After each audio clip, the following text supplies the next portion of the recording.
સોમનાથમાં ખાતર માટે ખેડૂતો પરેશાન થઈ ગયા છે। પૂરતા પ્રમાણમાં ખાતર ન મળતા ખેડૂતો હેરાન થઈ ગયા છે। વેરાવળમાં ખેડૂતોને માત્ર 2 થી 3 બેગ ખાતર મળે છે।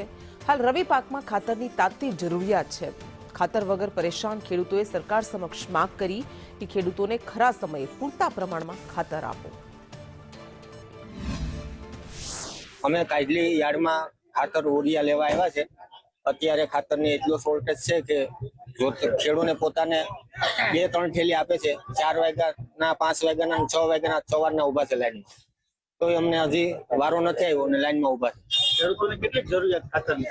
ખેડૂતને અત્યારે 1 વીઘે 3 થેલી જરૂરી હોય, તો અત્યારે 1 ઉકી આપે છે। 2-3 વીઘામાં 2-3 થેલી ન થાય। 5 વીઘા ખેતી છે, પણ મારી સાથે જે આવેલા છે ને, અમે 6 વાગ્યાના અહીંયા લાઈનમાં ઉભા છે। ખાતર તો અમને મળ્યું, તો અમને જે જોઈએ ને એટલું અમને પૂરતું ખાતર નથી અત્યારે મળ્યું, કારણ કે ખાતરનું વિતરણ થઈ ગયું આગળ। અત્યારે અમને નથી મળ્યું ખાતર, અમારે જોઈએ એટલું। કેવી જરૂરિયાત અત્યારે? જરૂરિયાત તો અત્યારે અમારે રવિ પાક અમારે અત્યારે ખાતરના ગાળામાં આવી ગયો પૂરેપૂરો। અત્યારે અમારે ખાતરની જરૂરિયાત છે। ખાતર વિના આપણે કોઈ થાય એમ નથી। ખાતરની હાલને પૂરતી ખેડૂતોને ખાતરની ખૂબ જરૂરિયાત છે અને જરૂરિયાત મુજબ ખાતર છે તેની ડિલિવરી પણ હાલ ચાલુ છે। અમારા એક સેન્ટર ઉપર હાલ 2 ગાડી આજના દિવસમાં આવેલી છે। ખેડૂતોની 1 ગાડી તમારી સામે જ છે અને વિતરણ ચાલુ છે।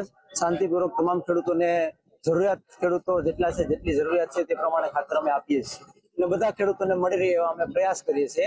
અને હાલ જે અસર છે એને ધ્યાનમાં રાખીને આજે ઇફકો વાળાની રેન્ક છે તે જુનાગઢ હાલ રેલવે રેન્ક ઉપર લાગી ગઈ છે